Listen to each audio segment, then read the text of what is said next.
Hi, welcome to another exciting episode of the Andre The Beast Crayton Show. Today is a beautiful, outstanding show.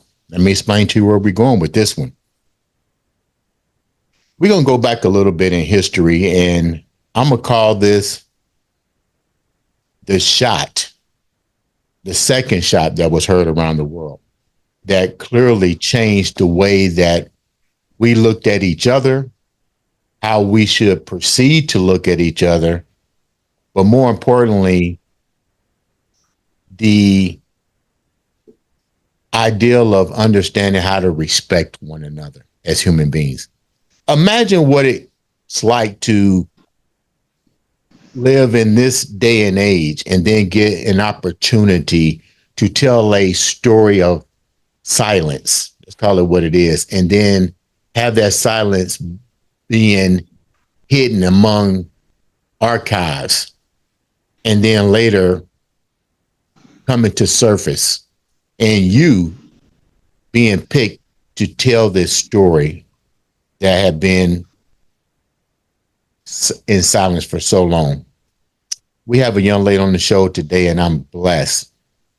After seeing her story and trying to understand what she's going through now after such a remarkable opportunity, I am truly blessed to have all the way from Chicago, Emmy Award winning, two-time Emmy Award winning producer, the one, the only, Carla Stillwell. Welcome to the show, Carla. How you doing? Hi, Andre. Thanks for having me. Your bio is crazy. Before we get started, tell the viewers a little bit about you before we go down this journey and these opportunities that came into your presence. Very quickly, I'm just a little black girl from the south side of Chicago. I'm Gen X through and through. I am as old as hip hop. So if you know hip hop's anniversary, you know how old I am. Let's keep that quiet. We don't want to tell. I'm a Sugar Hill Gang kind of girl, you know. Yeah. Okay. I'm born and raised on the South Side. From humble folk, a few street folk. Okay. My mother and father were older. My siblings were 19, 18, and 8 years older than me. So I'm the baby for real, not for play. Okay. Just, to quote the philosopher Stevie Wonder, I was raised in it, but not of it. Right. So I was over here, but my mother and my family did an amazing job keeping us in Catholic school and trying to keep us on the straight. And when I was 10 years old, I decided I wanted to be an actor. So my mother put me in drama classes, and I did theater in and around Chicago. I've been working professionally in theater since I was 12 years old. Wow. I went to Columbia College here, and double majored in theater and music, mm-hmm. because they didn't have a musical theater major back then. Mm-hmm. And that's been my career. I have worked and lived as a playwright, a director, an actor, a producer, since I was and a teaching artist. I teach theater as well. And I am now faculty at the theater school at DePaul University here, which is a very prestigious conservatory. And I'm so proud to be on staff there. And that's what I've done. I never had I didn't go to school to be an accountant. I never had a backup plan. My family didn't require that from me. I was that girl, and they let me go be that girl. So I'm an artist. When I think about Chicago, and I spent we shared this. I spent a lot of time in Chicago during my bodybuilding careers, going to places like the Bismarck Hotel to perform. A lot of people landmark places in Chicago that would clearly explain your role in wanting to be an actress and in the movies in general, because it was really, the way I look at it, it's the movie capital of the Midwest, to be perfectly honest. But Chicago has a deeper story as it relates to people of color. And this is his name out there, Emmett Till. Did I pronounce it right? And his story and his legacy from Chicago, actually his story was one of impact that actually, like I said, was the shot that was heard around the world as it related to the civil rights movement. Give us a little bit of your connection and your history with Emmett before we talk about your role in amplifying his story. Well, you know, I was a fortunate young woman that I was in a predominantly Black educated environment growing up. People really were very, very politically Black and very much wanting us to understand the history around us nationally, globally, and locally. And the story of Emmett Till, actually, the street I live down the street from is posthumously named for Emmett Till. The story of Emmett Till was a great cautionary tale of Black life here. His family was from Money, Mississippi. Most of his family, his mom and some other members, had migrated to the north. And those of us northern Blacks who are from that first generation, I am of a first generation migrant, you know, great migration kids, that people would send their kids, still do, send their kids down south for the summer. And then when he was 14, his mom sent him down south to be with his cousins for the summer. And he was accused of making some misstep, some whistling at a white woman or something. And the drunken white men of the town, these two men, Milam and Bryant, the husband of this one woman and his brother, went to the family home, got Emmett out of the family bed in the middle of the night, tied a cotton gin around his neck, beat him severely, and threw him in the Tallahatchie River. He was fished out of the river after a day or so, and his body was brought back to Chicago for burial.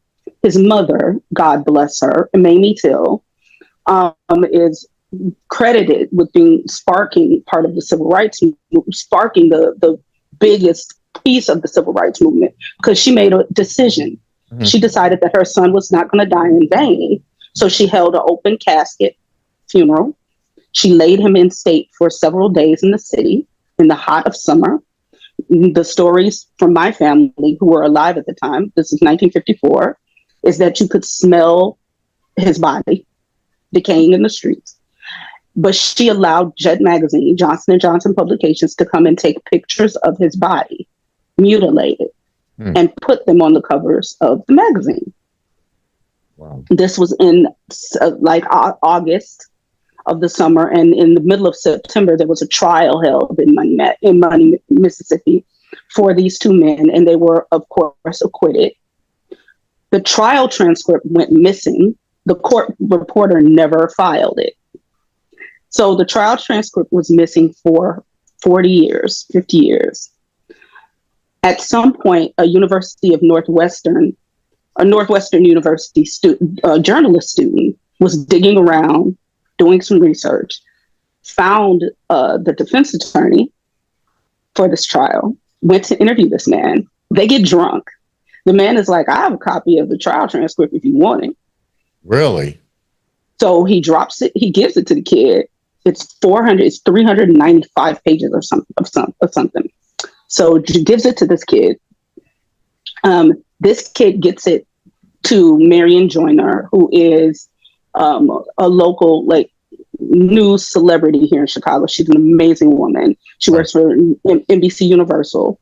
And she was like, I ain't quitting. I have to tell this story because the trial was a sham. It was disgusting. So she was looking around, talking with friends, like, I would like to do some reenactments when I do this documentary about the Till story. Right. I'd like to do some reenactments, like live, and I'd like a theater company to do it. Just so happens, I have started working with this theater company here in Chicago called Collaboration as a producer. When this comes across our plate. So 2 of the playwrights that work with the company sat down, took the transcript, got it to a play, but everything they wrote, everything that we reenacted were actual words that were in the trial transcript, so that it could be put inside of the documentary. The documentary is called The Lost Story of Emmett Till. And it's on Peacock right now. You can go see it if you want. But because I was the producer, I helped pull the live pieces together and the actors and the thing, So we were nominated for an Emmy. We won for the 3-part documentary, and we won for. So I have an Emmy for that. And the next year, NBC Universal did they took the 3-part and made they did like a remix, and put it. And so our work is still in that piece. Right. So we were nominated again and got a second Emmy for this piece. We've also, last year, got an honorable mention from the American Bar Association at the Silver Gavel Awards for our work with that piece. So, yeah. Let me ask you a question. How difficult was it for you after you got offered to do this? How difficult was it for you to actually put together an effective treatment with all of this, with this much paperwork? How difficult was it for you to actually create a trailer that would be effective? And how difficult was it for you to actually put together an effective treatment that had to be, that you had to ask yourself, does it need to be there? I'm pretty sure there was a lot of stuff in those transcripts that needed to be censored because you're now trying to get this into the mainstream when really the mainstream might not have been ready to understand or even relate to what Emmett Till had went through. Does that make any sense? It makes perfect sense, but I'm going to say something. This is the beauty and the goal with art is never to censor it, is never to remove or make things digestible. Okay. The point is to, if you're going to tell a story, the point is to tell the most undigestible parts in a way that's palpable. Right. So we were never trying to make it fit into today's sensibilities. We were trying to create a piece that was very clear that the sensibilities of that day were egregious, heinous, despicable, and unjust. And we also went into the dialogue about creating the piece with the notion that this piece parallels Laquan McDonald. I don't know if you guys, know that story. We're all Midwesterners, but, there had those men and men like Milam and Bryant been punished effectively and appropriately when these things started to become public in 1954-55, that police officer would not have felt so bold to shoot a child 16 times in the back that was walking away. You know what I mean? Like, we were thinking about, like, you tell this story now because history echoes. Right. And it's important to give context to what we're living through now. George Floyd would be alive now if if these echoes had not been dampened and silenced and hidden, and people could, and the and sunlight is what they say, sunlight is the best disinfectant. Right. If the sunlight had been shown on these things and been recognized earlier, we would not be doing this at this day and age. How impactful, how much impact did his family have in you guys putting together this series and the treatment? Or did you guys just go off of the actual facts? We went off the actual facts. Our piece in this documentary is literally, these are the words from the transcript. Mm-hmm. We didn't put no sugar on it. We didn't try to dramatize nobody's feelings. We let the family know, of course, respect. So they knew the project was happening. They were invited to any events, whatever, but it was never about trying to tell the dramatic Hollywood story. We were talking about this is what happened. This is the whole truth and nothing but the truth. And nothing but the truth. When you talk with his family, what was their reaction and what was their contribution to even intensifying more than the transcripts? Because the transcripts didn't know Emmett. Only his family knew him. That transcript started from a heinous crime of silence because nobody was there to protect him other than the people that was in the house and saw him getting taken away. So his voice was never heard of. His character was never brought to trial at all. So what part of his family insight of him was put into the movie, and why did you feel it was so key to put that into the movie? If that was we didn't. The words about Emmett in our piece are what his mother said about him on the stand when she testified. Okay. Like literally, we did not get into, like, Jay-Z and them already was making a movie. You know what I'm saying? Right. We didn't get in. We were absolutely dealing with the raw facts of the court case. This was not, which I think it's interesting because people I'm a storyteller. That's what I do. I write stories, I direct stories, I tell stories. And I think that one of the things that people want is I think people, there's a difference between what you want and what you need. And what you get. And what you get. Yeah. And people want to, they want to know the feelings and the emotions and how did the people in it feel. But I think the point of art is for you to feel something. And so when you're creating a piece, it is, what do I want my audience to get from this? I don't create from a place of what I want to put on top of you. Right. I'm always creating from a place from what I want you to see. And what we wanted you to see was a mother who had her son murdered, sitting on a stand, being highly disrespected by this system, and her son's memory being spit on. How hard was it for you to find not to cut you off, but how hard was it for you to find the right kind of actors and actresses to portray this as well? And what was their feelings once they got the treatment plan and got their scripts, and now they have to go back that amount of time and actually portray these characters? What were some of the feelings like on the set? It was very intense for especially the white actors, because truth be told, artists have bias. Artists are racist. That happens. That's everywhere.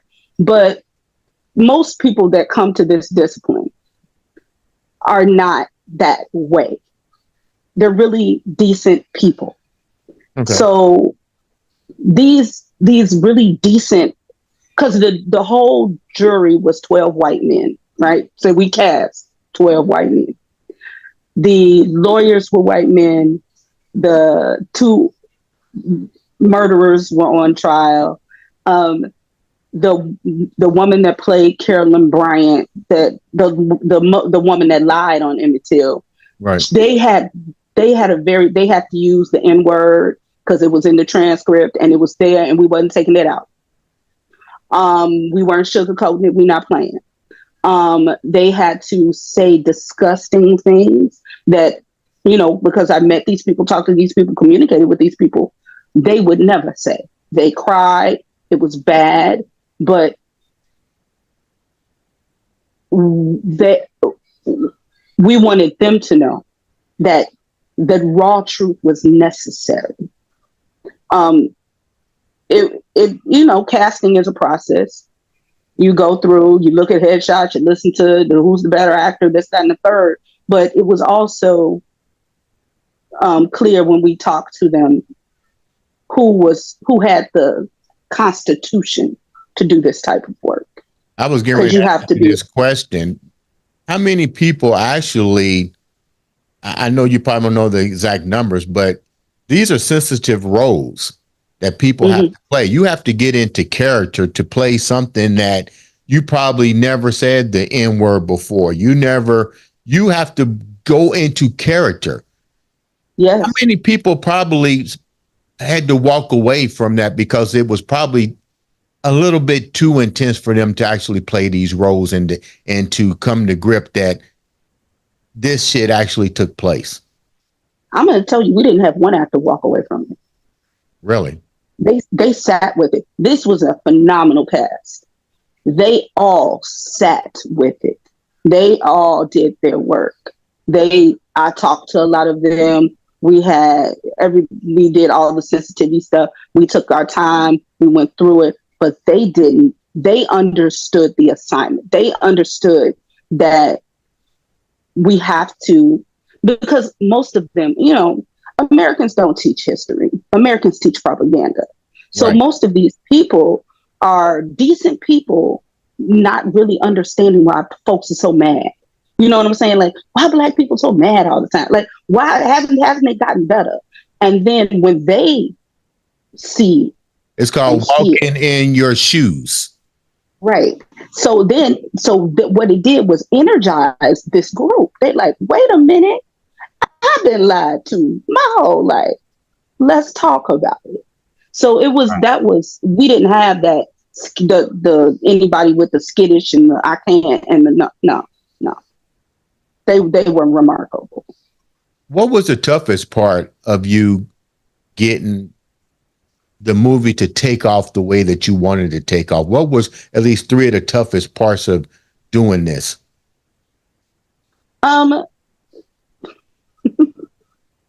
This is an interesting question for me, and I'm going to say, and it's going to sound flippant and arrogant, but I don't mean it that way. I've been doing this for 40 years. I've been in theater, performance, and production. It's just what I do.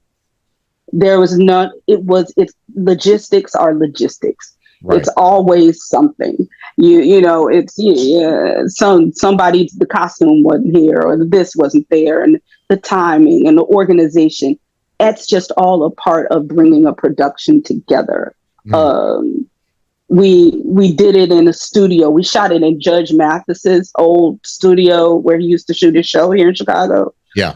We shot it on that set. We did it in a day. Like it was 4-5 cameras. It was crazy. You guys shot that in a day? We shot the live action pieces in 13 hours. That's I was awake, right? But here's the thing. There's a thing in Chicago with our theater community and our arts community. We're scrappy, it's like, just get it done. We scrappy. We got it. Right. So it took a lot of planning on the front end, and there was a lot of logistics and editing and stuff on the back end. But we had a couple of rehearsal days. We did the thing. We shot that man. It was crazy. It was wild. But I don't want to. It wasn't tough.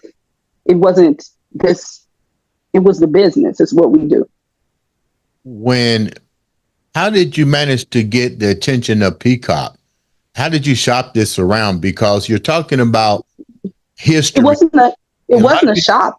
And Peacock, NBC owns Peacock, but a and lot of so people that don't was want to. A lot of we talked about this too, and you mentioned this. A lot of people don't want to know history, no, and they don't. you're bringing something that a lot of people. Let's be real. A lot of people wanted that to stay buried because, like you said, if you bring this, if the sun had a magnified all of these things, we may not have had the constant wave of injustice taking place. But now this has come to surface. So how do you actually pitch this to go what we call viral? We didn't pitch it. The news, Marion Joyner, the reporter, this was her assignment, her work that she pitched to her to NBC Chicago, and NBC Chicago co-signed her. Now I'm gonna say this, that this was a story that they wanted to tell. So Okay. our organization wasn't pitching anything. They already, NBC, to their credit, had already decided that they're telling this story, point blank, end of the period. And they're putting it on their streaming network. That was a decision from NBC Universal, from corporate. My hat is So definitely off to NBC's. Kudos to them because other networks, I'm not saying it, but they may not have mhm, even touched it. You know what I'm saying? right. Because So because of ratings. Because of ratings. You know what I'm saying? but I'm gonna say, representation is key. The executives who we had communication with when we were doing contracts and stuff, these were Black and brown people. These were people of color. Okay. So at NBC, there are executives who understand in a very in a micro way Right. what that it's not it's they understand that it's not just about the ratings and the commercial piece, but that there is it is a necessity to layer your programming with these documentaries and these truthful stories. There are a lot of them they've done with these documentaries and these truthful stories and these stories about that connect us to where we are today. So that that's part of it. What was the response? It had to be totally great to have two Emmy awards with this. What was the feedback that you got, not only from the first Emmy but the second Emmy? What was the community? What was the outpour? What was the outcry that you were getting from your work?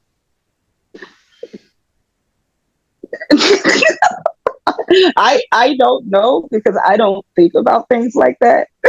Like Okay, I don't. you want to get back I in there and start producing more stuff.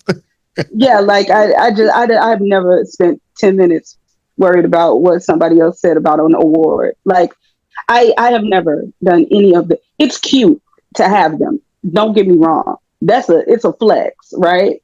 Right. But I never got up in the morning as an artist and asked for an Emmy and wanted it. I've never done my work. If I was doing my work for that, I wouldn't be in Chicago. I'd be in LA right now. I never cared. That's I am a local storyteller. I'm a griot. I don't. I'm not worried about such things. And again, I'm not trying to be all like pious or anything. It's just not my focus. okay. I just want to do You good like to art. move in silent. You like to move in silence. Yeah. But still amplify the world at the same time. Um, Before we wrap up, you are now battling your own situations with blood cancer. Tell me a little bit about that and how you are still keeping that beast mindset and still making an impact on the world as well as your own health. So I I caught what I thought was the flu at the end of 2022, and I never got better. Uh, Kept getting sicker and sicker and sicker. I'm a plus size girl, so when I start losing weight, that's a problem. Uh, I'm like, no, wait, what's this? Got very sick at the end of November of last year. Ended up in the hospital for 16 days. Wow. Not 16, I'm sorry, 6 days. I ended up in the hospital for 6 days. I had 3 blood transfusions. They didn't know what was wrong with me, why I was losing blood. They diagnosed me with severe aplastic anemia, but my doctors weren't satisfied with that. They were like, this ain't right. So I went through a series of testing and bone biopsies, PET scans, that. And so about 2 months ago, I was finally diagnosed with a cancer called multiple myeloma. It is cancer of the blood. It causes lesions on the bones, and it depletes your red blood cells. So Wednesday was my 3rd round of chemo. I have about a year of this to go. And it's so cancer has ravaged my family. I lost my mother, my father, and one of my sisters to cancer. And my sister that I lost to cancer had the same cancer that I had. But they caught mine early. So my prognosis is good. Congratulations. But chemo ain't for suckers. Right. So this is why we are talking in my house robe. I am convalescing today. Listen, I'm human. I broke things. I screamed. I hollered. I cried. I asked God why He hated me. I went through all of that. These last few months have been very stressful. I was at the doctor's office 2 and 3 days a week. Blood being tested, drawn, poked, prodded. And then I had to get to this point. I am like an iPhone, and I am at the Apple store. This year is my factory reset. Okay. This is what we're going to do. This is how I'm going to think about this journey through this chemo and this fight. My body needs to go through this medicine, repair itself, restore itself, rejuvenate itself, so I can have my next half. Okay. That makes perfect sense. I can't think about it no other way. This isn't a stop. We are driving through this sundown town. You know what I'm saying? Like, yeah, we just driving through. We just getting to the next town. So that's where I am with it. What and I'll keep you in my prayers, because I know you're going to overcome all of this and continue to do things. And more importantly, thanks so much for coming onto the show and sharing not only your role in such a great documentary, but to tell a story of history that has been long forgotten and finally needed to be awakening for the world to see. What message would you like the viewers to know about your journey and everything before we wrap up? I will say that my mother gave me the best advice always, but one of the most poignant things she said to me when I was very young, when I was in my late teens, early 20s, she was like, you can be as many things in this life that you call yourself. You can be whatever you call yourself, is that's who you are. You don't have to be pigeonholed into one story, one job, one career, one focus. So I think one of the things that I've done well is continue to be nimble and to let go of things that no longer serve me, and to not feel guilt about abandoning those things, and to find new ways to be energized and create, and be okay with calling myself something else. I started this business as an actor, and I don't act anymore, and I don't miss it. Um, but I think that is why things have fallen in my favor a lot in my life. You know, you left me speechless because I'm literally visiting the documentary because I remember watching it. And now I see your role in the creation of this. I see you creating a new life and continuous journeys for yourself and others. Once again, thank you so much for taking the time out to come on the show and share your journey and your role in such an outstanding documentary of someone else's life. Ladies and gentlemen, this has been another exciting episode of the Andre the Beast Crayton show.